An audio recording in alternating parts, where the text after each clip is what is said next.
So officially welcome, dearly welcome Emmanuel, Associate Professor Emmanuel Acquah, and dearly welcome Erno to celebrate once again your amazing career and accomplishment in the area of supervision of PhD students in educational sciences in the University of Turku.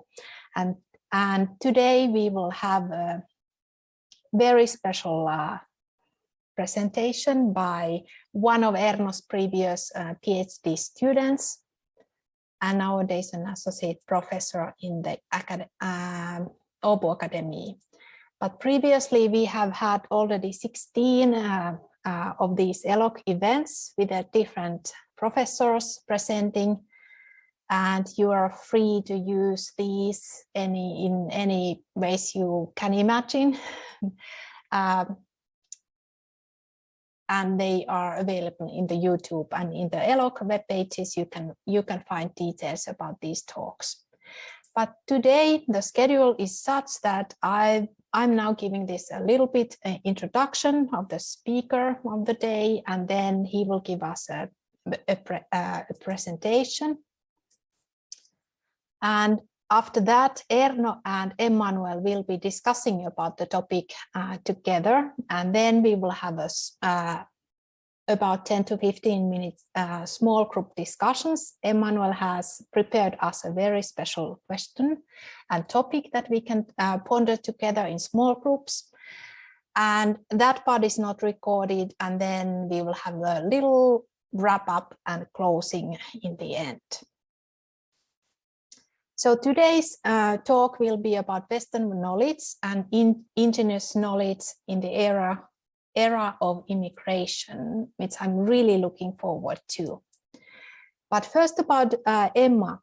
Emma did his PhD book in under supervision of Erno, as you all know by now, and it was about the same topics, broadly speaking, very many different methodologies, qualitative and quantitative studies, altogether 6 publications, by the way. Nowadays, his research interests are multicultural teacher education and culturally and linguistically responsive teaching, and diversity, equity, and inclusion. And we have this tradition to also introduce our speakers in words. So what are the words for ELOC for Emma? First, of course, is smile. I think everyone who knows Emma, you knows your beautiful and wide smile. That's the first thing that I think of you, when I think of you. And also the smile is not that unique, because most of us who know you also have had this slightly embarrassing situation that we have seen the same smile, and because you have a twin brother who looks exactly like you. And I've done that dozens of times, that I have seen either one of you and been mixing you. So sorry for that, but I think you must have got used to that. But then back to the professional side, I think rightfulness is something that this is my personal guess, that it must be something that is a driving force behind your actions in research and teaching. Like you aim for that for everyone, inclusively. And that is a beautiful thing. I asked from Ture, like, how would you describe Emma? And what is Emma's secret for becoming so successful? And Ture said that social, like Emma is definitely a social guy, and his way of being with others and taking others into account are part of the secret behind his success, and I agree on that. And then I also called to your brother this morning. I thought you would like if I tell you this. And here comes the C words, and that's community service. That when you have been in Finland, you have been involved in lots of community service in church and to help your Kana people and others in religious surroundings. And I heard that you have been singing in a choir as well. And that would be lovely to hear you singing. And then I also heard that you are a really good, actually, a midfield footballer, which is cool. So I want to ask you, Emma, who is your favorite football player? That is a difficult question now. But I would say is Ronaldo. Yeah. Okay, mine too. So we share something.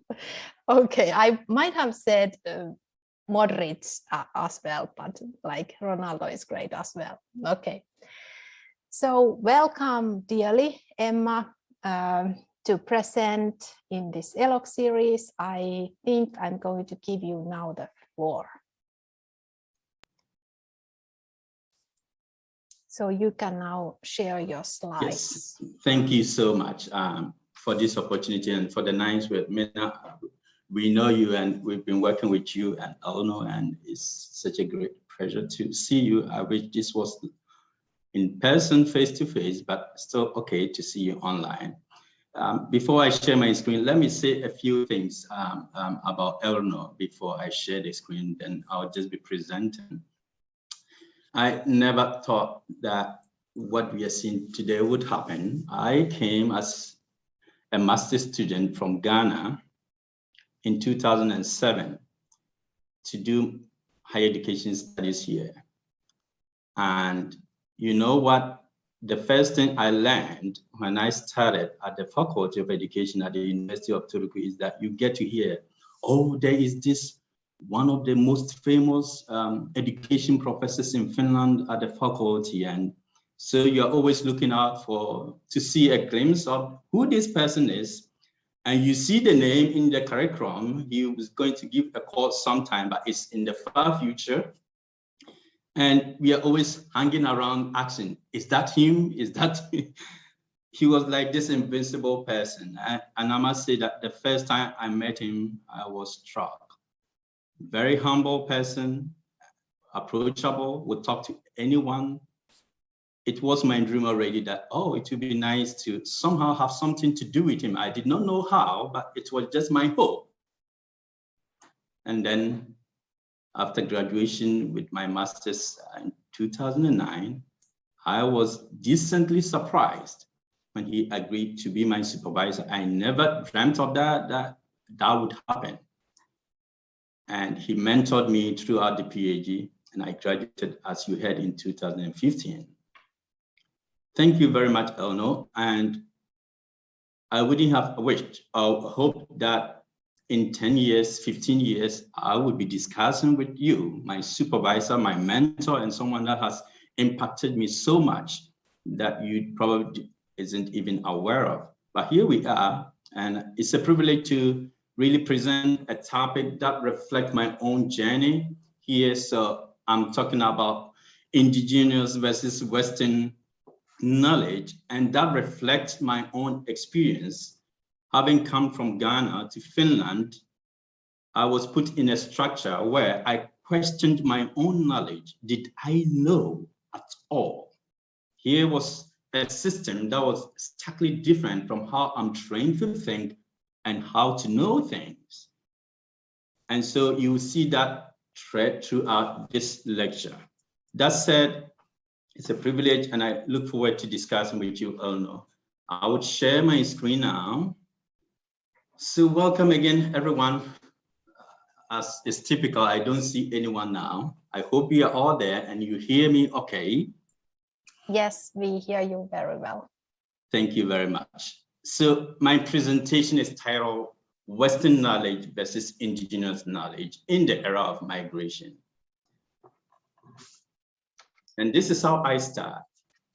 Just to look at how it all began in life from the Stone Age life was the same everywhere in all cultures. Man was preoccupied with trying to get food, live.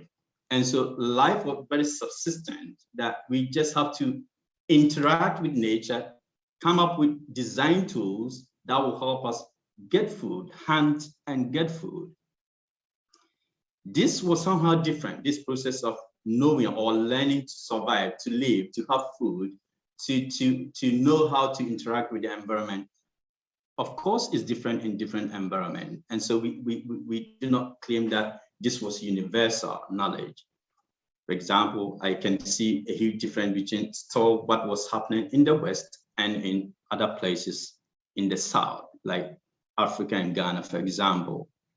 But then there have been some huge changes and transitions in history that triggered where we are today, that we can even call something indigenous knowledge and something Western knowledge. And I'm trying to just trace some of this history.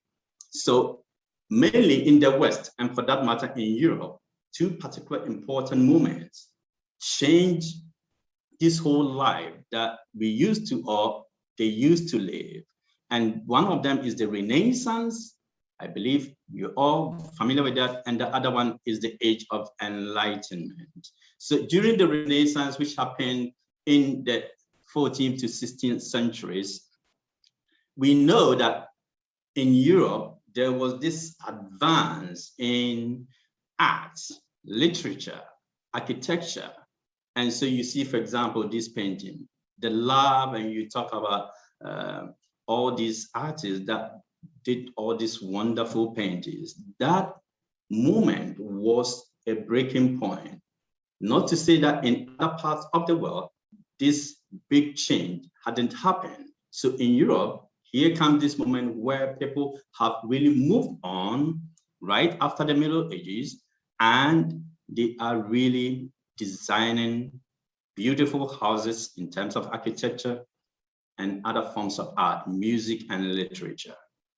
The other one is the Age of Enlightenment, which was another major that happened in the 1600s to the 1800s. And that was when science became a major area of advancement. And so actually that is where the origin of the scientific thinking comes from, where people started looking at science and then collecting data and analyzing and making predictions about life. So then I'll try to distinguish between Western knowledge and indigenous knowledge. As said, coming down from the Renaissance and the Age of Enlightenment in Europe in particular is this scientific thinking or way of knowing, which should follow a scientific process. So then there is an objective observation followed by predictions, and then this prediction is interpreted into the broader community or society, or what today we call generalization. That became the input of how we know. And in my presentation, I'll touch on how this was influenced by the ancient Greek philosophers. So this picture illustrates clearly how we think in the West of knowledge. And in my own reflection, as part of this presentation, I'll come back to this. This is totally different from indigenous knowledge.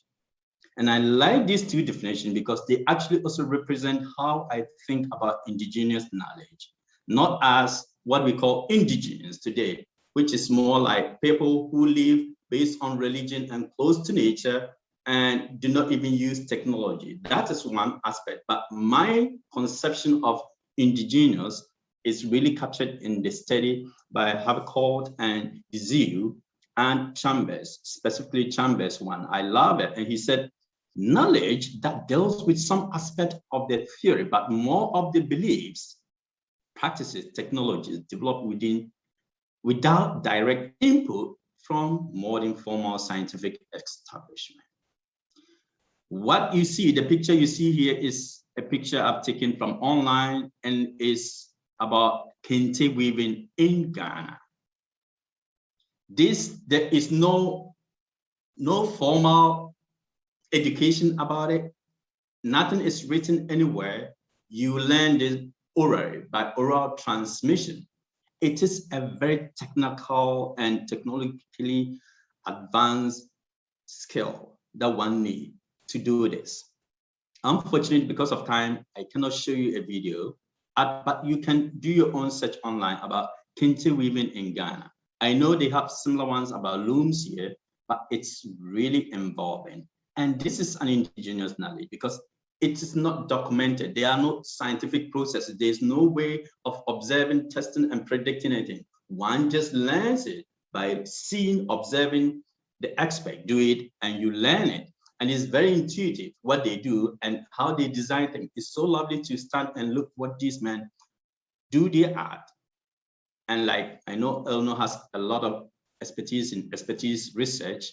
You even ask them, how do you do this? And they don't know themselves because there is no formula. They just intuitively do this thing because they learn from the elders how they do things. Another good example, just to illustrate how we use indigenous knowledge in current society, in some of other civilizations, is you can also watch this online in YouTube. The BBC has done a documentary about how to cook really good rice. And the picture you see at the bottom is the BBC way, or you can call it the Western way, where people have to measure how much rice you should take and water so that you put together and cook it to have a good rice. And in China, this is not the traditional process. This is not how you cook good rice. How you cook it is to take any amount of rice, put it in a pot, put amount of water and measure with your finger, the finger line here. The water should come to that point, touching the rice. That is how you cook good rice. Again, this is not very formal. There is no scientific process about it. It's just indigenous. It's part of what has been tradition, oral tradition that has passed on from age to age. And I have this that I picked from the Canadian Museum of History, and I thought it was interesting because this is still happening today. For example, in my home country, in some part, specifically the northern part, this is still practiced. So they are writing about ancient Egypt and about how they healed sicknesses. They're thinking that illnesses were caused by evil forces and by some gods, that you had offended a god or had done something wrong and a misfortune has hit you.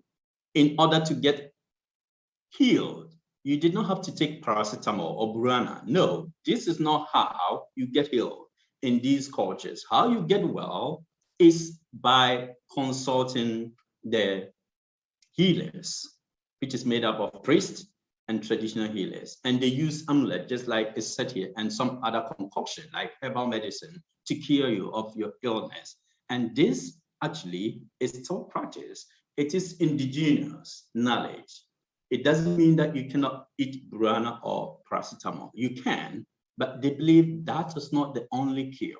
But here, for example, when you are sick, immediately you're consulting a doctor or you're going and they put you on some of these medications. And that is how we think of getting well.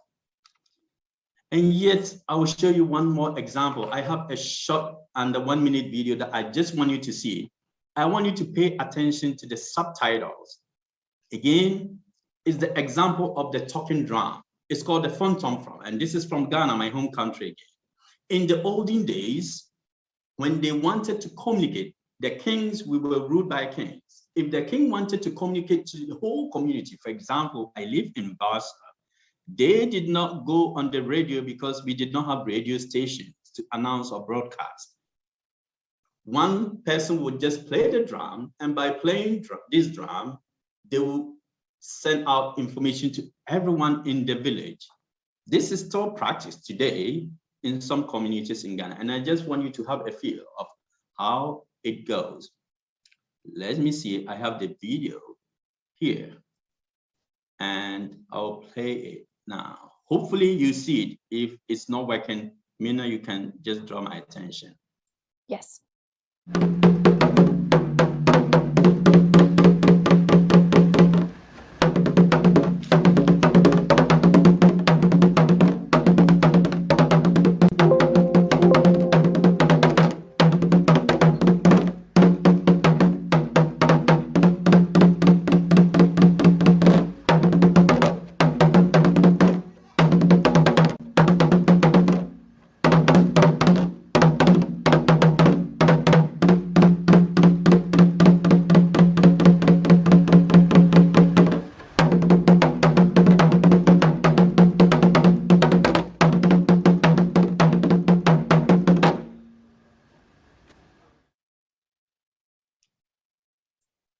Wow. Let me go back to my slide.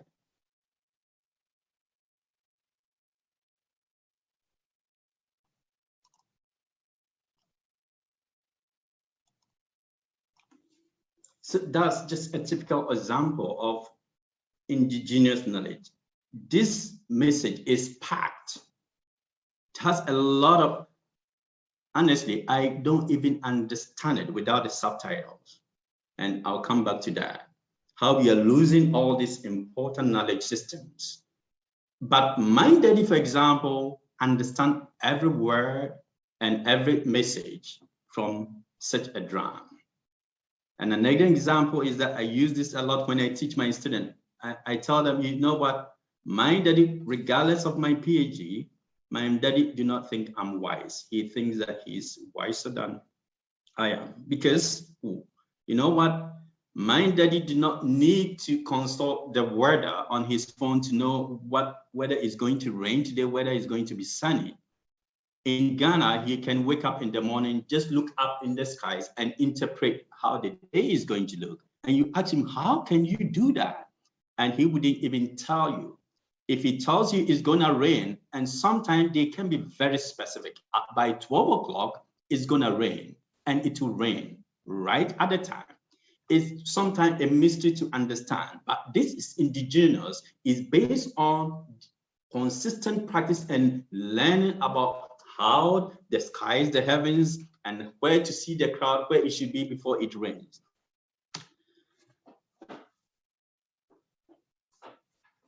So coming back to theory, the Canadian Institute of Research in Indigenous knowledge, research or knowledge has come up with showing the difference between Western. I'm trying to strike the difference between the Western knowledge and indigenous. I like their way of thinking because it represents what indigenous knowledge and what Western. Just to buttress the point that I'm making, what you see in this chart is the first figure is Western knowledge. So you see that researchers and knowledge users, and you see, you walk that line, you see that what we do as researchers is to come out with research questions and our methodology, and then we do the research itself, which is the program we carry it out, and then we have findings after doing analysis, and you see it go back, we publish it, and then other researchers and knowledge users, can be policy, government, they consume this knowledge, right? On the other line, we have the contextualization, where for policy users, we actually have to interpret, break it down into what it means in real life for them to be able to use this knowledge and not to bundle it in this jargon that researchers use. This is simply illustrating the scientific knowledge, how we think about knowing and knowledge. It should follow this process of questioning things, observing, objective observation, questioning, really collecting data, analyzing, or exposing someone to some intervention. But in indigenous or traditional knowledge, this is not how we learn. It starts off with stories. People tell stories. And that is the basic unit. Once you learn from the story, some morale, some values. So typically, for example, in Ghana, my daddy will tell you a story, and at the end of the story, there'll be 3 takeaways, which are the moral, they call that moral lesson. That is knowledge. Your ability to pick that information and use it in your own life is called knowledge. And accumulation of this over time makes it wisdom. You also can really predict and understand For example, you know that if A happens and B happens, C is going to happen. So it's a form of prediction, but it's oral, it's based on experience. And this is captured here. So that is one way to differentiate these two blocks. And the final one. So basically, I don't know if I should read over it, but there's, in the theory, differences between Western knowledge and traditional knowledge. And some of them is that traditionally they adopt a holistic approach to learning, and that includes the fact that you do not just separate elements and learn them individually. For example, you have to know about nature and how it's going to rain. It's multifaceted, a whole lot of things involved here. But we in the Western, we have to break things into simple units, isolate them, and study specific aspect of it. They do not separate observations into different disciplines. They do not have maths, they do not have physics, they do not have physical education. Everything goes. It's just part of this interwoven system of life. For them, reality is complex and multidimensional with many elements to it. And learning is bound to context and is passed on orally. I've talked about this, so I do not have to repeat or explain this. So most of the learning is by oral tradition, as you saw in the drum language. On the contrary, the West, really, we are very analytical and we reduce data to very specific aspect that we want to understand. It is objective and quantitative. Learning is discipline-based. Knowledge is also real and infallible. I'll come back to this when I talk about ancient Greece. And based on academic and literary transmission, it isolates objects of study from context. So we call that reflexivity. We try to be detached from our data, so to put, and this is very important in Western knowledge. So my thoughts about this. What is it? What is happening today? My own experience, when I reflect back in my life as a master's student, I had some struggle, but what was it? Is it that I did not know? I wasn't a knower. And this will explain the whole thing. So this is how I conceptualize indigenous language. I think that Western knowledge has become universal. And this interacts with colonization and colonial history because, for example, Ghana, my home country, was colonized by the British. And through colonization, education was introduced to us. So one is the fact that it became universal. Everyone learned, we all go to school, regardless of where you're located on this planet, you have to go to school. Not everyone is in school, but we know that for the most part, people have to go to school and they are taught, hopefully, in the Western way. And the curriculum is built like that. But then we are also colonized. And so what you're seeing here is that someone, a student, moving from Ghana to live in Finland comes with this hybrid knowledge. And that is something I'm trying to really frame as to how we should think about diverse students, that they are not people who do not know, they know, but they know not just how we know learning should be in the West. Their way of knowing is a hybrid. And by hybrid, I mean that they know they have a lot of knowledge about Western ways of knowing because their school system in their local or context train them in the Western way. But this is diluted because it's not in the West. It's not exactly how it is in the West. Plus the fact that traditionally they live in a community where the indigenous knowledge is still part of life and they learn a lot from this unconsciously. So you have a student coming to your school or education system with this dual knowledge. And our systems do not have ways of thinking about this. It's almost missing. In education, we don't talk of students with hybrid knowledge. What we think about is that once you're here, we have to empty you. Think of the analogy of a bottle. Empty the bottle and refill it. So they can know how to learn or learn the ways we learn here. This is what is happening. We do not appreciate and use this hybrid knowledge as resource. And that is one of the big arguments I will be doing in this. So what do we have? We have students who are facing or going through learning crisis and identity crisis. That is the challenge that we have now in Western society when it comes to students with diverse linguistic and cultural background. Let me touch a bit on how Western scientific thinking became homogenic. We had the dominant power become so well used around the globe and everywhere. Where does the power come from? And I've touched on it by reason of their characteristic. That is colonial domination and the significance it assumes. It has become well accepted everywhere. Even in Ghana, unfortunately, currently, the thinking is that to be educated, you have to go to school, and indigenous knowledge is not given the same pedestal importance, so much importance and not attached to it, which is a pity because, as I will show, it is an important way of learning and something that can be promoted and used very well in the school system. So part of it is the writing of a feminist scholar, Sandra Harding, and in her book, Whose Science and Whose Knowledge, she questions how and why we learn the way we learn. And she's saying that for the most part, the sciences describe and explain the world primarily from the perspective of the lives of the dominant group.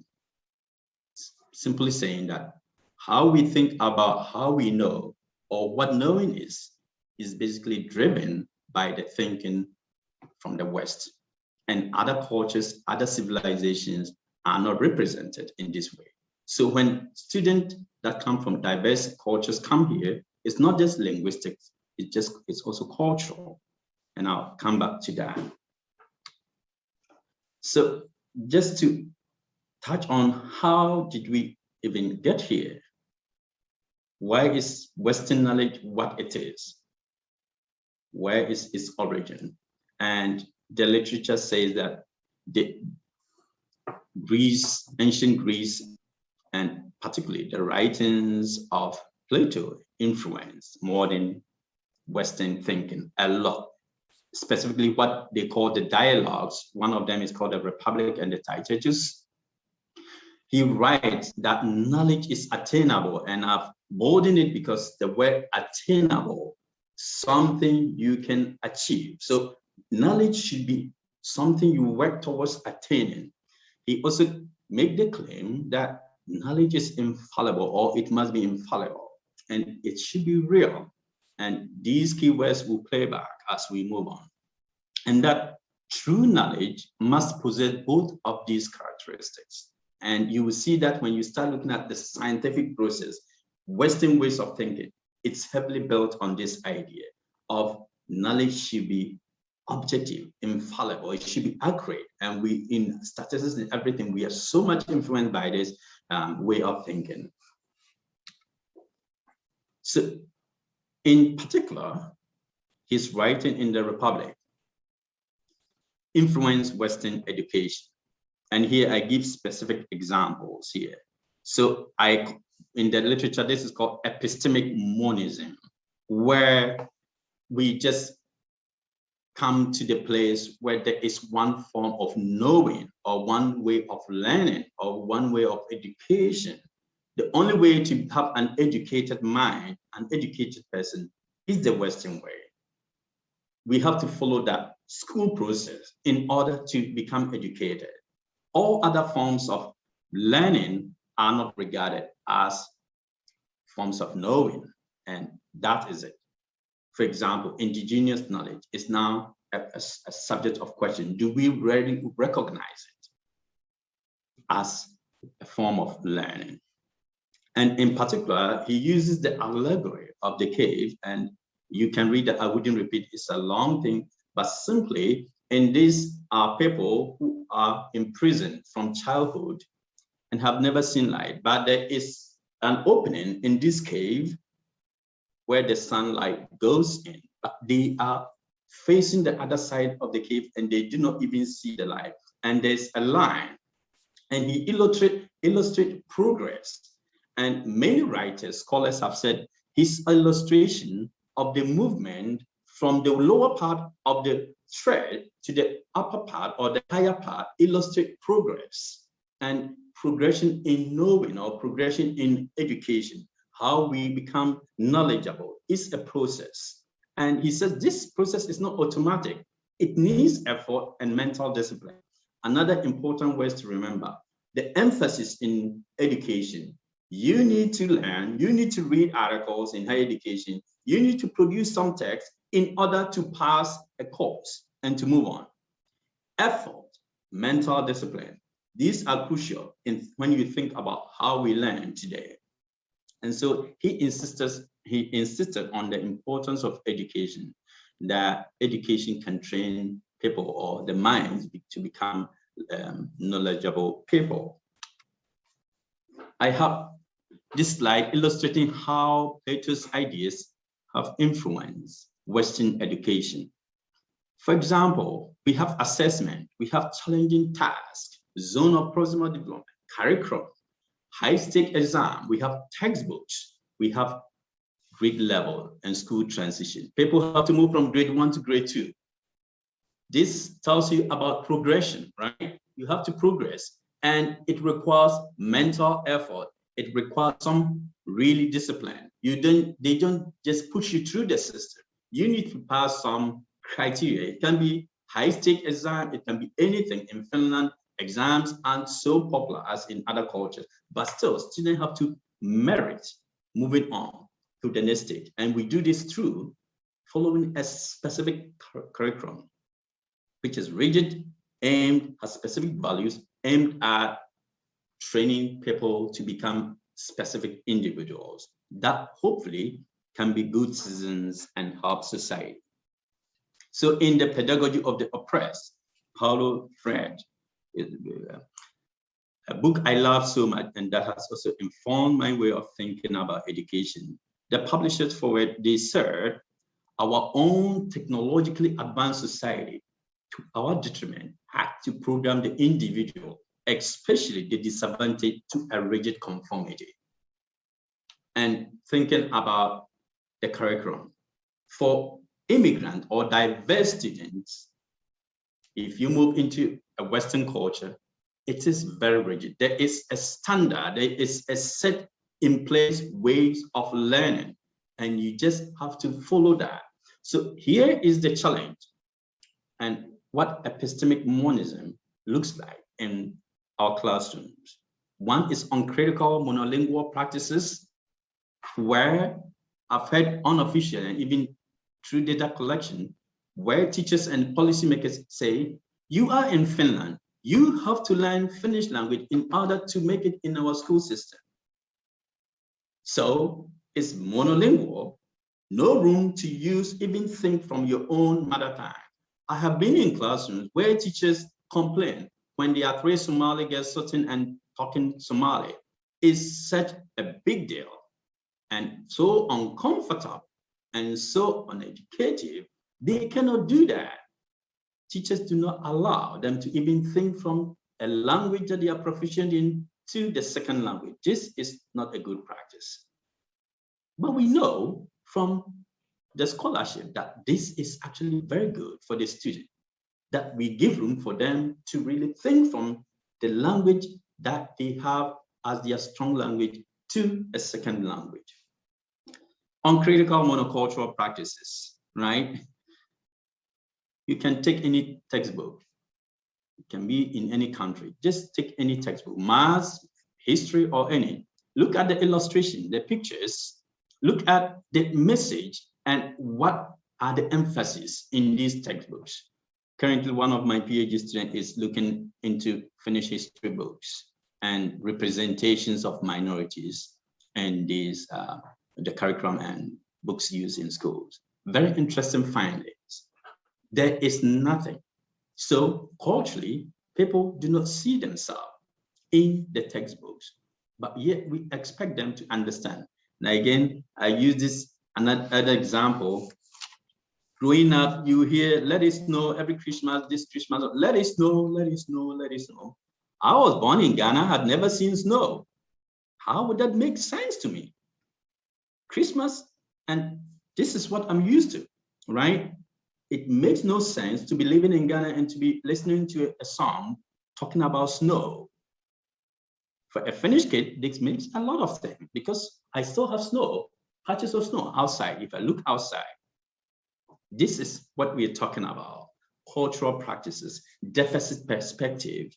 The thinking, for example, popular thinking today is that immigrant parents do not care about their kids' schooling.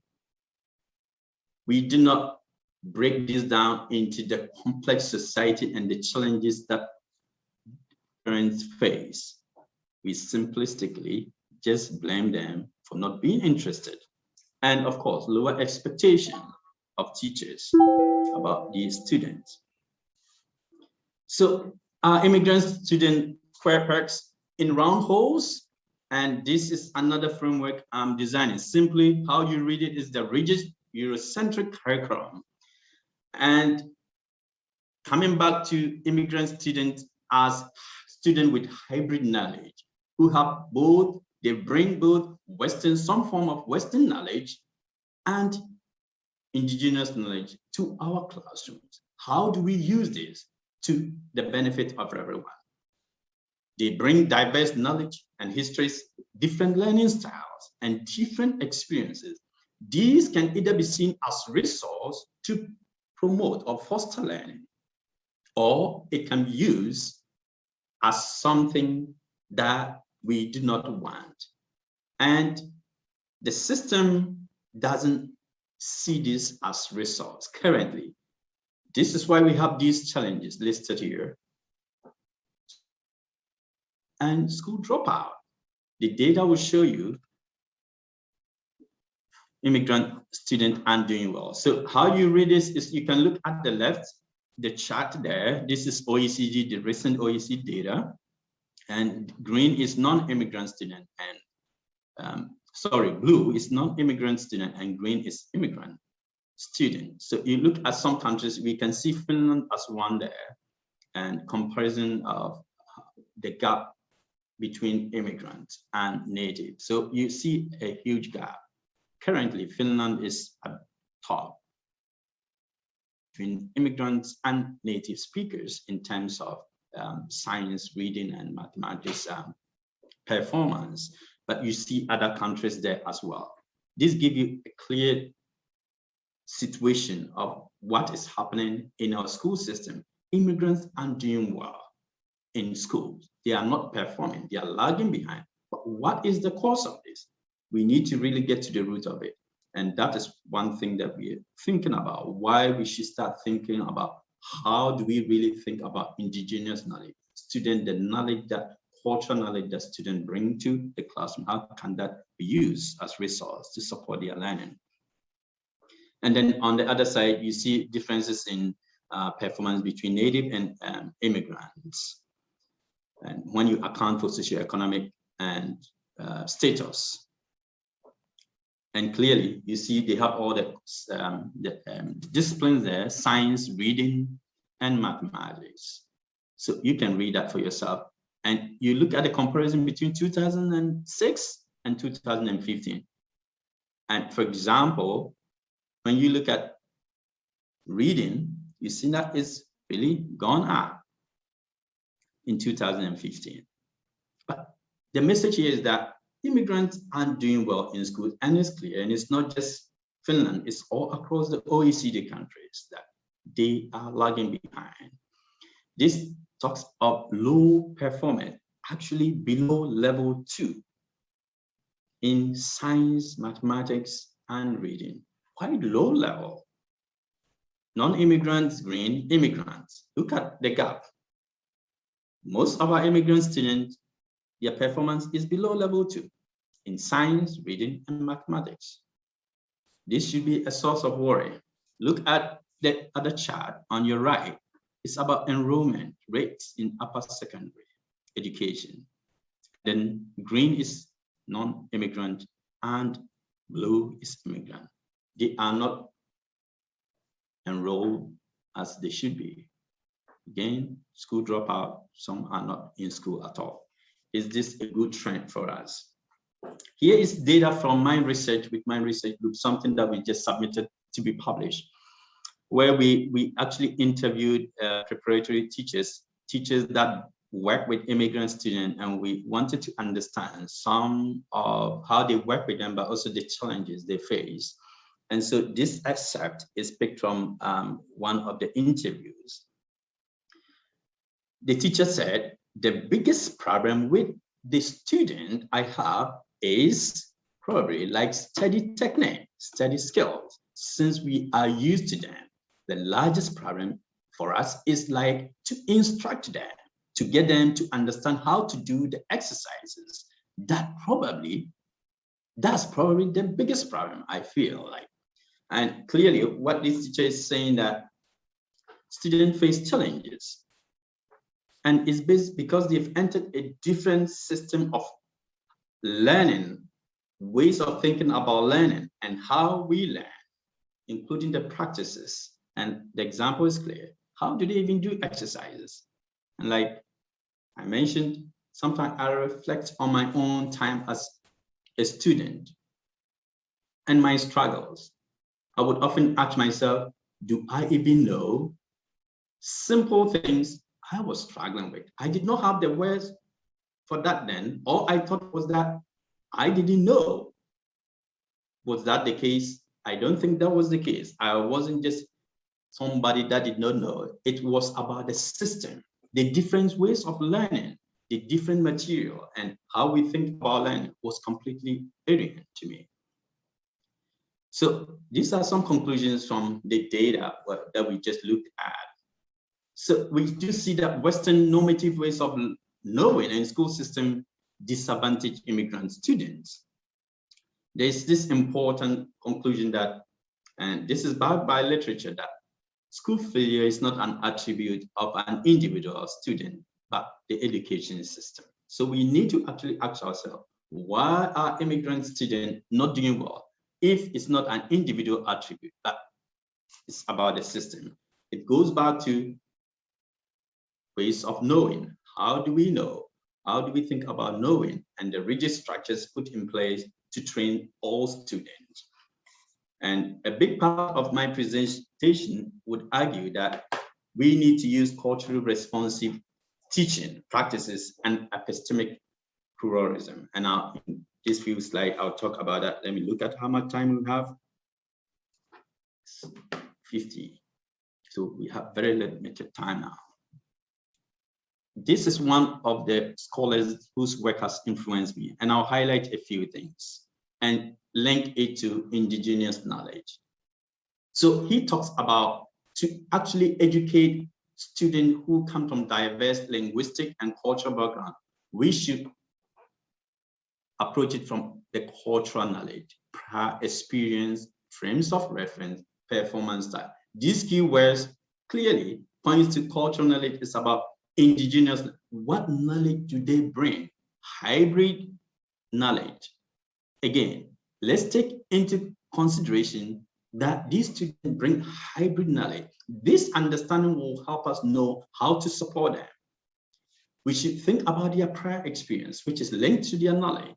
Their experiences vary a lot from how we experience life in the West, and their frames of reference, how they think about life based on indigenous knowledge.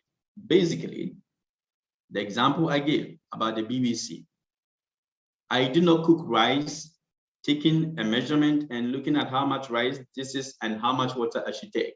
Literally, I just put some rice in the cooker and pour some water there and just cook it. It turns out perfectly. This is intuitive, but this knowledge is not knowledge. So I question myself, I do this, but is it knowledge? Do I know something? No, the system doesn't tell you that this is knowing something. The only way we know you know is to write an exam or an essay We evaluate that, and then we make judgment about your progression. Gay says that in order for teachers to be able to get to these elements listed, they have to develop a cultural diverse knowledge base. And this comes back to teacher education. And this is what I do, my research. How can we really help teachers really grasp the idea that these students come with hybrid knowledge and that we should take into perspective when teaching and designing curriculum that they will bring this to the class? How do we support them? Cross-cultural communication, developing culturally relevant curricula. We talked about that mathematics. Any examples that highlight? And I think one of my colleagues who was also Elno's PhD student did a comparison study in math learning between Finland and Thailand. And I still use one of the examples in her findings about the fact that there are more, if you look at the mathematics textbook in Finland, there are more word problems than they have in other cultures, for example. And this is true because in my home country, we are taught 4 + 4 on a whiteboard equals to 8. In Finland, this is put into a story. This is a huge difference for a student coming from a culture that I come from. Another scholar, Ladson-Billings, has proposed a similar theory, not very far away from what Gay says, and they all approach the fact that in order for teachers to be able to support students who we call immigrant, but basically come to the class with diverse linguistic and cultural knowledge, we need to be trained in how to understand that these students bring a bag of knowledge, but the system do not recognize, and to start recognizing it from there. So here, there are 3 takeaways. School systems must acknowledge and embrace diverse students as knowers. And I talk about the hybrid knowers. They have indigenous and both Western knowledge. We must accept and accommodate indigenous knowledge as a resource for teaching and learning. And schools and teachers must modify curriculum to deconstruct the dominant Western knowledge ideology that pervades school textbooks. And I've given examples about how textbooks have no pictures or representations of different cultures and different scholars from the background. There are resources. We know that a bunch of resources and online and in books that can support teachers to do this. The last thing is about epistemic pluralism. Instead of epistemic monism, which sells the idea that this is the only way we learn. And Eleanor's work speaks to that about cognition, how the process of really learning. We are saying that we should think about pluralism here. Can indigenous knowledge be accepted and thought of as another way of learning? That will help a big deal. You can refer back to some of this work to look at. And this scholar and his colleagues in New Zealand has done a good job about explaining what epistemic pluralism and how it can be in reality achieved in schools and in systems. Epistemic pluralism is quite popular in research now, specifically in research with agriculture and development in developing countries. There's a bunch of research going on that shows that transplanting Western ways of knowing or how to do it, for example, with land, how to farm the land, doesn't produce any good result.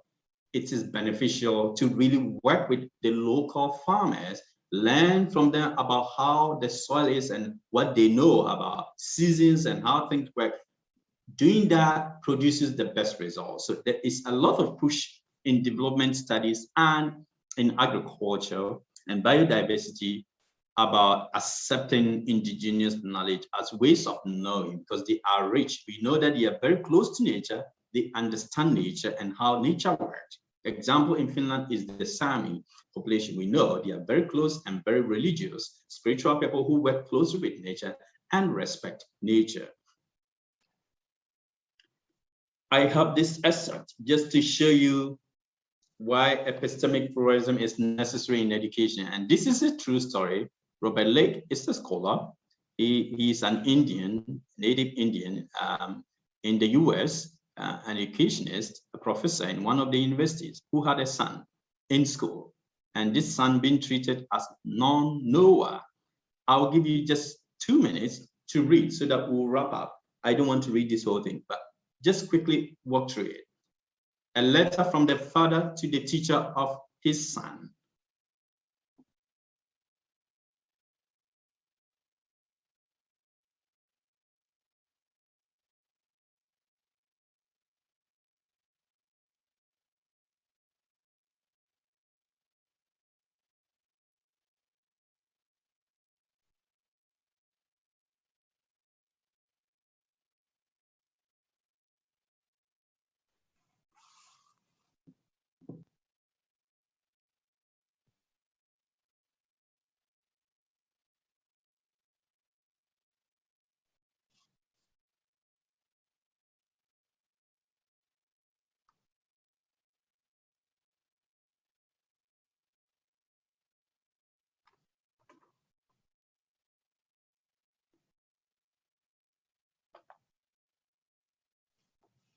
Okay, I'll move on because of time's sake.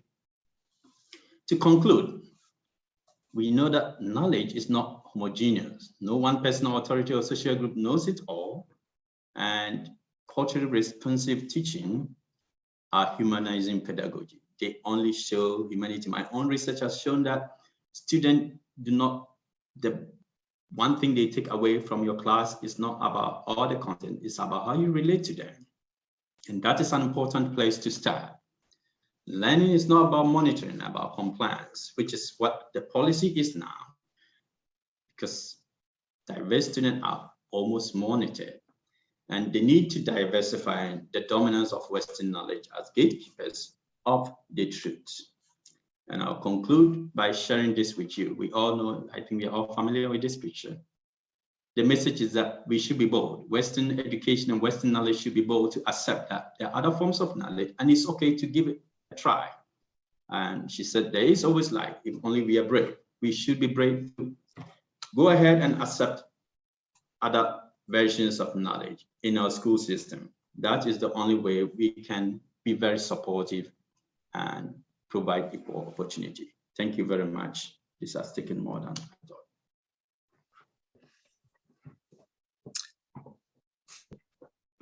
Thank Hello. you.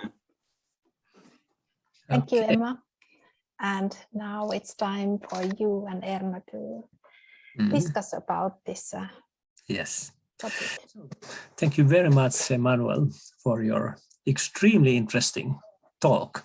Of course, I was expecting that will be interesting, and also because I know your background and your research, what you are going to present in general, but all these aspects that you were dealing in this discussion were extremely interesting and important. And it's particularly important for us who are, or I used to be a teacher educator in Finland, still somehow related to that. And I do some work also in Lithuania as a visiting professor there. But if you think the Finnish situation, about 20 years ago, when we were looking at the international comparison studies, Finnish educational system was the best, or almost the best in the world, to deal with socioeconomic differences. So that independently from, of course, socioeconomic background always have an influence, but some educational systems were more able to take that into account and help also students from low socioeconomic backgrounds. And we were very proud about that because it was really a kind of strong political aim educational system. Then about 10 years later, when we were looking the international comparisons, we noticed that we are the worst in Europe in taking care, dealing with cultural. And so this difference is something which has been struggled me very much, that why that happened. Of course, what you were now discussing is maybe one way to look at it. And we should think more the basic term you had here, on this basic controversy about indigenous knowledge versus the kind of scientific knowledge. I would prefer to use the scientific knowledge concept because the idea of schooling is on the scientific knowledge. The difference between and then of course the Western type of knowledge often is considered to be very similar than the scientific knowledge. But my first question is that when you think about the indigenous knowledge, is it only something we can find in not European or not Western? Very good question. And to just comment on your thoughts, one of the biggest challenge in Finland is that teachers know what they know. They are highly trained. Teachers are very competent. So we are stuck in this thinking that we actually know our jobs, right? So in my research, when I talk to teachers and you try to even educate them about what alternative they are, how they should modify, they are questioning. But what I do is really informed by research. I know what I'm doing. Why do I have to do anything? And all these flip learning, everything they know and they do it. So there is a missing link between knowing and being competent and actually implementing some of these strategies in a way that bring the result that we want. Coming back to your question about indigenous knowledge, in my interpretation and conceptualization, we have it also in Finland. For example, the Sami, there's a lot of indigenous knowledge, but sadly, I know from data and from the work of Sami researchers that they are facing similar problems right here, where their systems of knowledge is not in the textbook. It's not represented anywhere. Even in parliament, they have their own representation, and their own parliament. So what we are saying is that, can we actually integrate their way of thinking about life, about how we learn, into the mainstream schoolwork and curriculum? And I had one course, I had students really investigate societal problems, and one of them were looking specifically at the Sami and the finished curriculum, and said that there is nothing about them in the textbooks or even in the curriculum. So yes, it's not just something that is indigenous knowledge is not in Ghana, it's also in the West, but still they are marginalized and not made mainstream. Yes. So because of course, maybe we need another term for that, but I see that also in, for example, in just normal family life, a lot of knowledge exchange and oral cultures which create what children know. And when they come to the schools, there's interesting differences that in families where parents already have high education, which is part of the let's say these scientific cultures, this kind of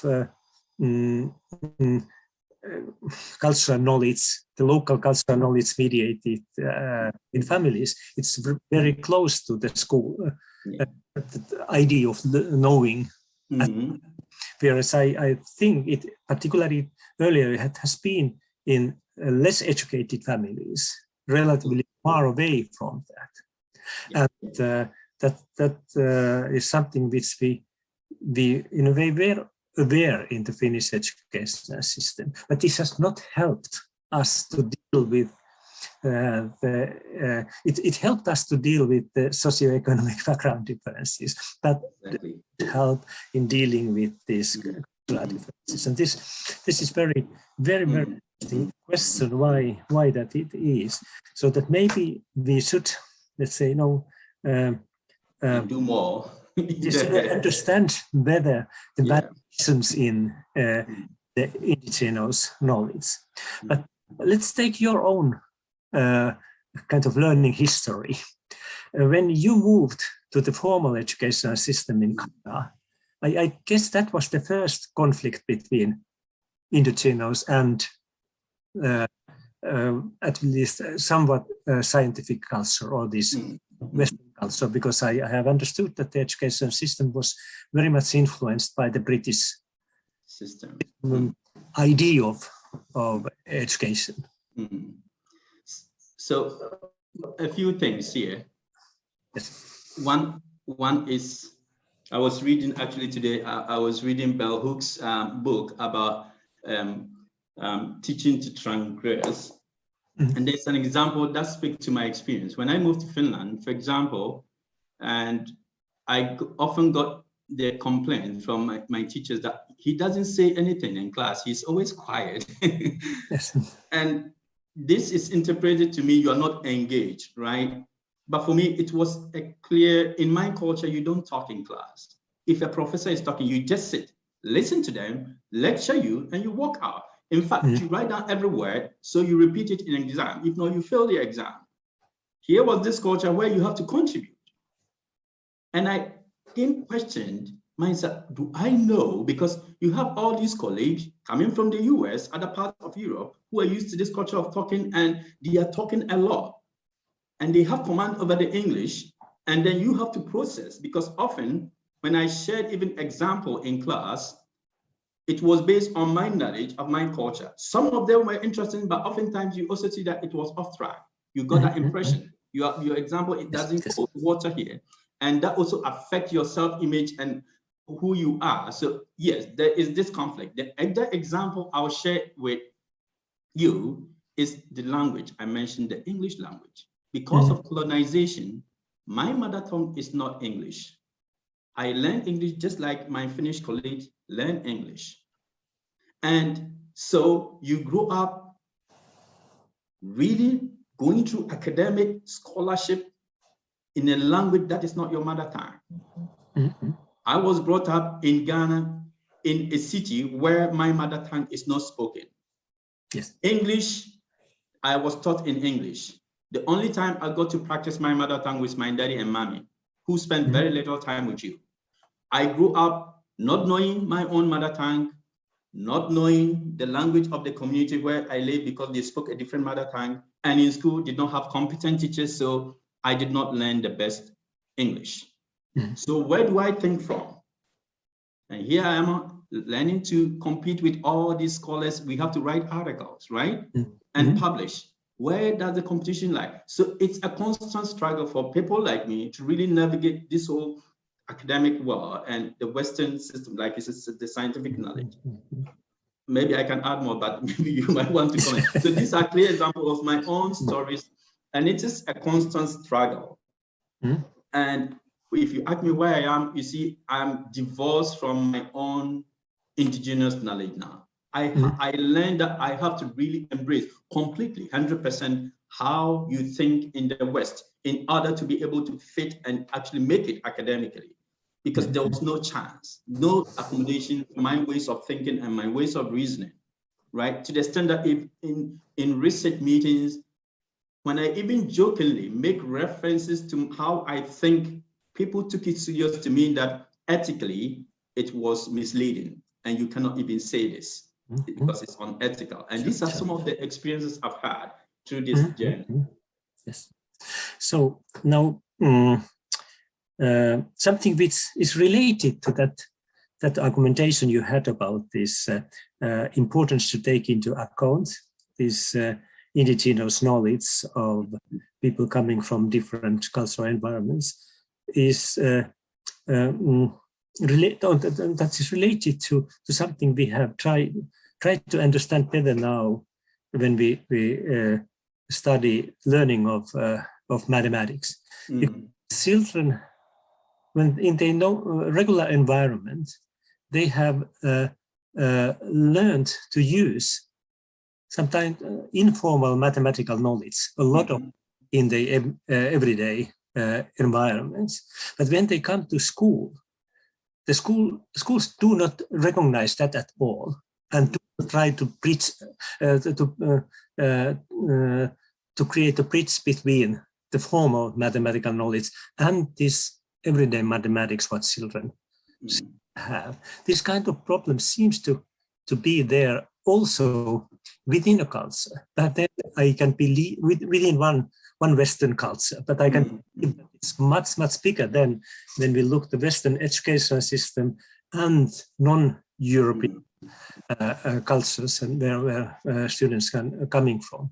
But again, another research type what I have been involved in is the research on conceptual change in scientific knowledge.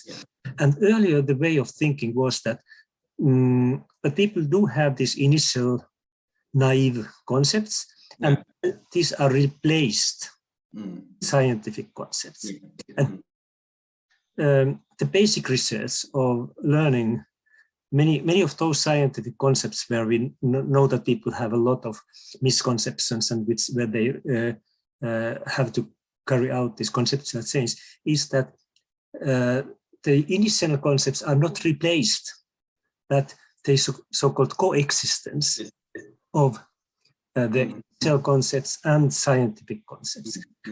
There I see that what we are doing, what kind of research we are doing now in learning scientific concepts, even within Western cultures, has something to do with that question you are now presenting here, and the challenge of people coming from outside Western. So that some kind of coexistence of the initial background and scientific knowledge be acknowledged and made used in pedagogical practices. Exactly. Very interesting point. You know what? I had conceptual change on my plan to introduce it, but of course, there's always time, so I just removed it. But very true. And I must say, you know, I'm familiar with your research. Very important and interesting finding you have with your research team about how this daily use of mathematical thinking cannot be used in the classroom. So you're right. We know this. We know that this is happening, the disconnect between reality or home environment and the classroom context, because teachers apply the curriculum rigidly. And it's not their fault. This is what the country, Finland, or any other country has proposed as way that we train people to become good citizens. So they have the mandate as teachers to really follow this canon sort of thing. So we have a basis for thinking about it, that there is a difference in reality from what happens in the classroom and life outside. And applying that to someone, like you said, foreign cultures would help us know that for them, this is exacerbated because it is a huge thing moving all together and being introduced to an education system that is completely different from how you think about knowing and how you practice, how you know what you know. So that will be an important conversation, and I'm happy you're bringing it up because we have a starting point locally here. We don't have to even start from that macro level. We can just think of within the intra-Finnish community. You also talk about the socioeconomic difference.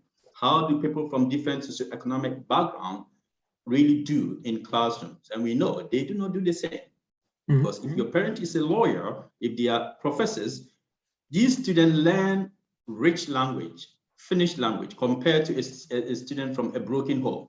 And I've had my own student tell me this in class, how a big difference this is, even for them reading academic literature.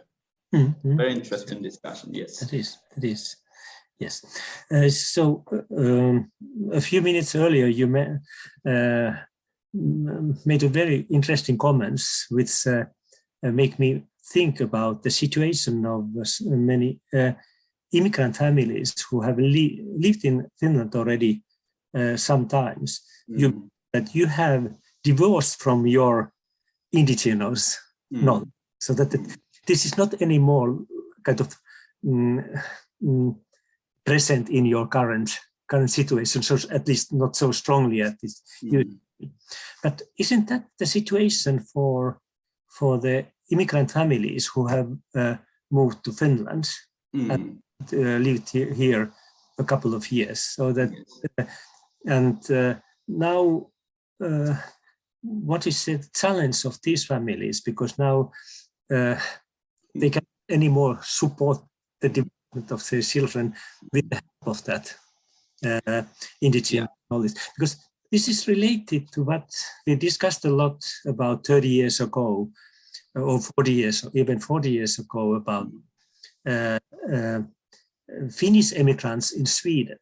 Yeah. The families moved to Sweden, and the parents, they were typically low-educated parents, but thinking that it is important for them that they try to become so Swedish as possible immediately.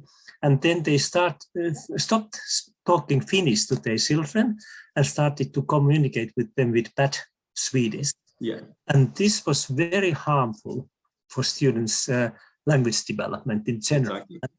And what do you think about this problem? Is this something which is also at least partly happening for the immigrant families in Finland now? Yeah, I'm enjoying this discussion. Maybe something that we usually do not talk about often. But right, this is a big problem. And to use your own example, you know what? My own wife asked me, Emmanuel, why aren't you speaking your mother tongue Asante to our kids? I do not speak my mother tongue to them. Just because, like, unlike the Finnish that really spoke bad Swedish to their kids, and which had challenges later in their life, I am not very confident of my own mother tongue. I'm not sure I can produce my mother tongue in a way that is accurate to my kid. So the fear is that, do I speak wrong Asante to my child? She learns the wrong language. Am I causing harm or am I doing good? This is where I am. And I chose not to, because I know when I speak to my mother, I call her on the phone. Sometimes I have to pause and think. And I'll say the word in English, just imagine. And then she would interpret or translate to Asante for me to say, oh yes, because I forget what the term is. This is where I am. So it is not just for me, it's a huge challenge for immigrant parents. These differences that you are divorced from the culture, and the system make you feel like your culture or your language or your systems of beliefs and knowledge are not good enough. We cannot work with them. Of course, this is Finland. How can they start doing anything with my language? Where does it get spoken? So it's not to blame the system, but this is how the message you receive from society. And unconsciously, you lose it and you realize, oh, so I don't even have this anymore, which is a pity because it is rich. It makes us really rich people, but we lose this, and it's not apparent with immigrant.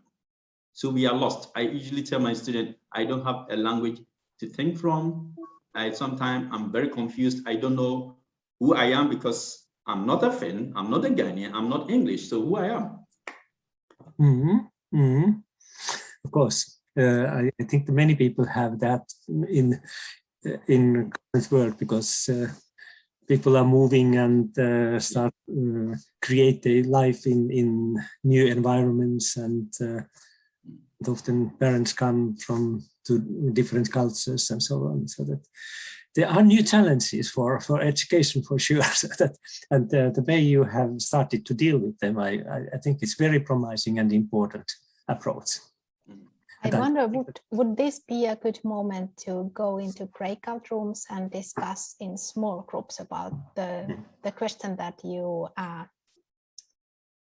prepared for us, Emma? And thank you for your, I would love to kind of listen to this and participate, like it's really kind of important issues of education that we have to learn to deal much better. But the topic now is I'm going to share everyone into the breakout room shortly, but the question is on the slide now. So at the time when environmental conservation and climate change have become a top priority for governments, I would say it should be, at least. And people, how do you see the role of indigenous knowledge in educating us about the healthy and respectful use of land and environment? I think this has been a great last session of the season's ELOC series, and we will continue next fall, I hope, with the new professors that Erno has been supervising. I think we have a long list to go still. And I want to thank you warmly, Emmanuel, for your very thought-provoking and important presentation. I wonder, where are you? There you are. Okay, so thank you, Emma. And we are making this presentation available in YouTube if nothing bad happens with the editing and so on. But I think my hopes are high that we can do this. So you can visit our YouTube channel and also use all the other previous presentations and discussions with Erno in your teaching freely. So I want to say thank you, everyone. Tackar, Emma. Thank you. Kiitos. I think kiitos, Erno, as well. Thank you very much, Elna and Mina. This was a good conversation, Elna. I enjoyed it very much, and everyone that attended. It's nice to see people attend from everywhere. Okay, thank you, and bye-bye. Bye.